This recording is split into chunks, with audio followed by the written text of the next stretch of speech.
Welcome back to the Forever and Ever podcast. I'm your host, Homer Hargrove, and today we're going to be talking about whether or not you're a person who fixes problems or if you're a person who can emotionally process problems. And in this episode, we're going to specifically be talking about the situations and relationships, whether we are action-oriented or emotionally oriented. This is found in section 1 of my book, Forever and Ever, and it's these moments in which maybe you're venting to your partner about something, and instead of just listening, they end up trying to fix it. Or the other side of it, you're trying to fix a problem, but they're just talking about like, oh, that must have been hard for you. Are you okay? And you're not really wanting to get into the emotions. You're trying to actually just go about how to fix it. If that sounds familiar, you need to know that you're not alone. And today we're going to break down these two response styles and how they impact our communication. And we're going to talk about how you and your partner can work together to better understand each other's needs. And just like with every one of these differences that we cover, we must go in understanding that our partner is not right or wrong for processing things like this, but that we're just different. And so let's start by talking about what is an action-oriented response. If you're an action-oriented response person, your natural response is try to find a solution.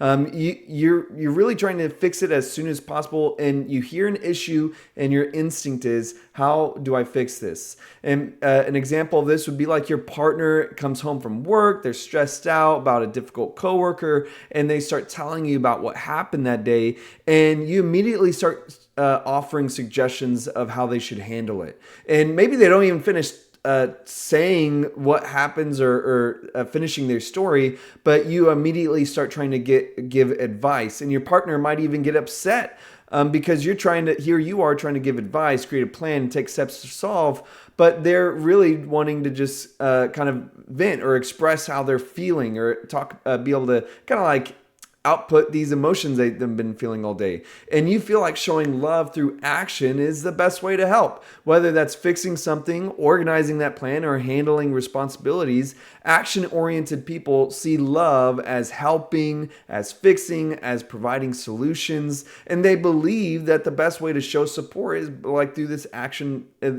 step.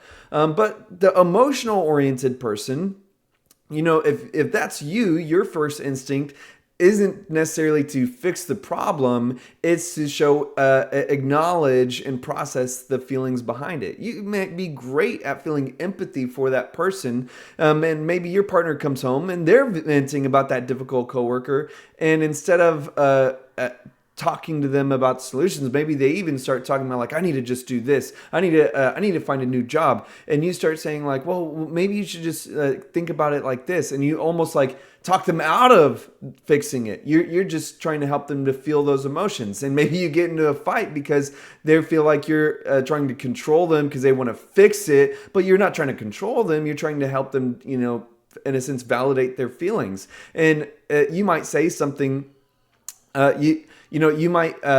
you feel like being heard and emotionally supported is more important than immediately trying to fix it or find a solution.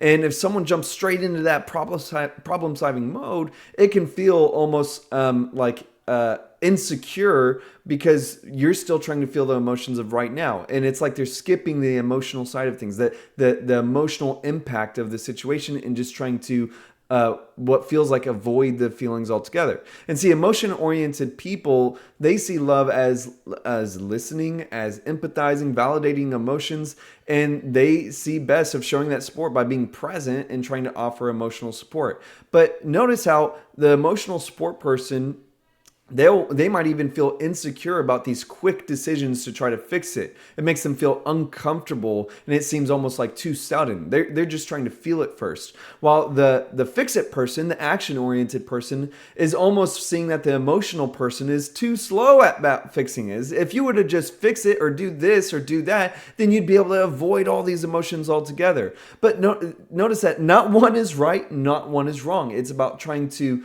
just simply understand that we process things differently. And so this conflict between these two types of partners, it can get tricky. You know,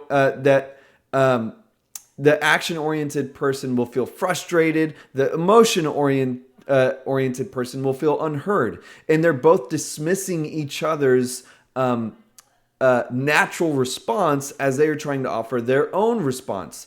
But let's say, let's consider this idea. If an action-oriented person, instead of immediately trying to start give advice, like you should talk to your boss or set boundaries, you need to switch departments, and instead of the emotional person trying to avoid decisions, we need to get this kind of like mutual understanding. We want to avoid just trying to overcompensate one another, because we're going to just keep getting frustrated. We're going to keep getting into these bigger misunderstandings. And so when it comes to navigating this middle place of trying to both feel supported, here's a couple ideas. For an action-oriented person, before jumping into solutions, ask your partner what they need.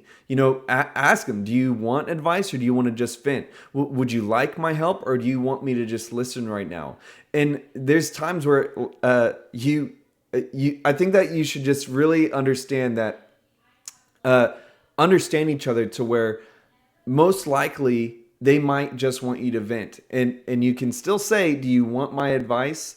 But also just remind yourself that listening is sometimes the best action that you can take. Simply let them finish, let them feel it all. And your partner just may not want a solution. They may just want to feel understood. Now, for the emotional person, oriented person, they want that communication up front.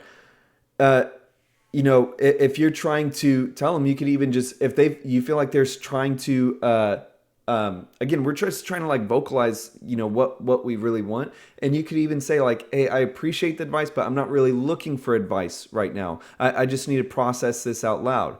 Can you help me to I feel like I need to talk through this. And it's helping them to, even get like these cues and understand clearly, like, okay, like I can, in a sense, not like back down, but like know that this could be my role right now.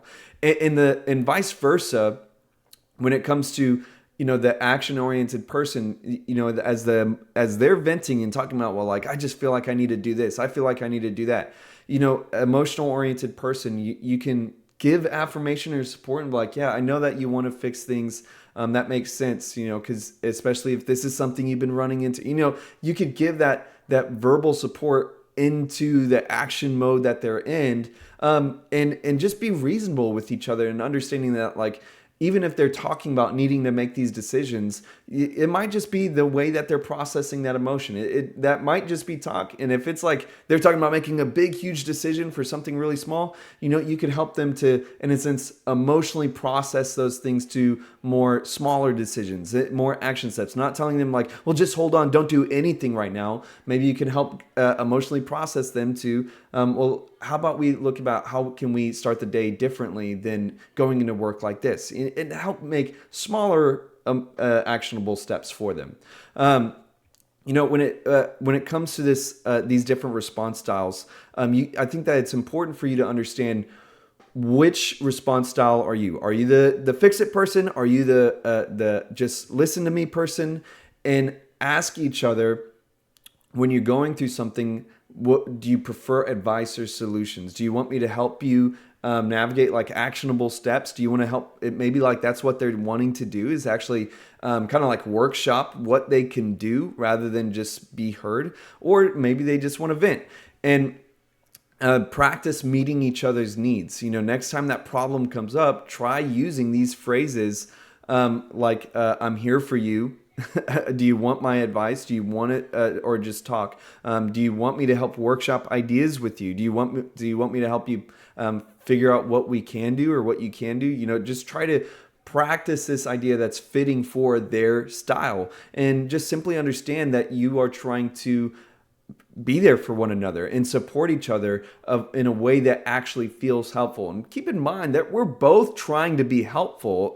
Both people are trying, but it's just not natural. And so understanding how we work differently can really help navigate through these potential misunderstandings and cause an unnecessary fight that really has nothing to do with each other. You're often fighting about something at work or something that happened at home. You're not really fighting with each other, but since we aren't talking in the same language, we end up getting in the middle of our partner in that problem. And that's not what we're wanting to do. We're wanting to do the opposite and help them. So here's some takeaway.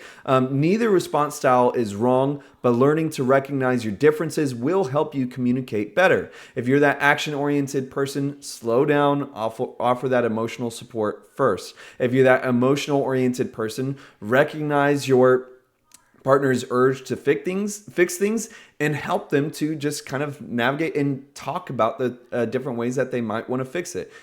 Workshop with them on those solutions. And when you both can meet in the middle, you'll both feel heard, you'll both feel valued, and you'll both feel supported in a way that actually makes sense to you. So I hope that this was meaningful for you today. I hope that it made a difference in your love life. And if you haven't already, you should order my book. That's all this podcast is about, is talking about concepts from my book, Forever and Ever. You can, if you want to order a copy today, all you have to do is go to Amazon. You can find it there, or you can go to my website, homerhargrove.com, and you can order it from there. All that being said, I appreciate you being a part of this community. Until next time, have a great life.